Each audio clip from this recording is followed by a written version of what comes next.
Hi guys! Welcome to my YouTube channel. So, bago ako magsimula, let me ask you. Have you ever found yourself in a place you never planned, pero eventually, natutunan mong mahalin? Hmm. Ako si Benjo R. Magpantay, computer science student. Honestly, nung una, hindi ko talaga alam kung anong course yung kukunin ko.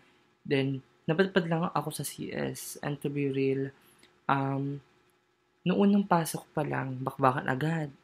Bakla, ang hirap. So, ang daming challenges. Lalo na't minsan parang hindi ko maintindihan kasi hindi naman talaga ako yung tao na katalinuhan, ganyan. So, nung unang pa lang makbakan agad. So, talaga hindi ko maintindihan kasi hindi naman talaga yung gustong course. So, pero habang tumatagal, I started to appreciate the course na. Natutunan kong tulungan yung sarili ko na mag-adjust at umunlad. So, unti-unti kong na-realize na kaya ko pala. And step by step, I became more confident. So, dati, hirap ako makaintindi ng programming languages. Pero, dahil sa tiyaga at conscious practice, dahil sa mga kaibigan ko na tumutulong sa akin, nakaabot ako ng third year.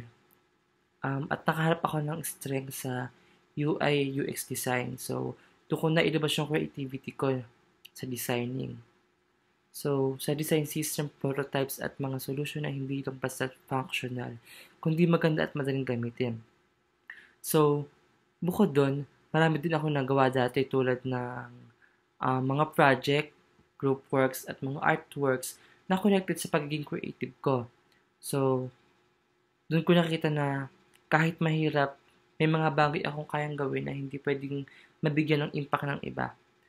Then now, nakakita ko yung sarili ko sa in the future na gumagawa ng mga system or application na makakatulong sa tao at makapagbigay ng positive change sa mga community.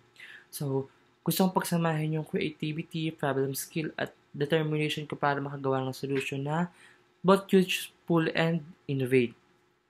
So, alam ko na mahirap yung journey pero I believe na with hard work, conscious learning, and passion, I can succeed this field. And in the future, um, I don't just see myself working with technology. I see myself inspiring to others, chase their dream, and prove that kahit na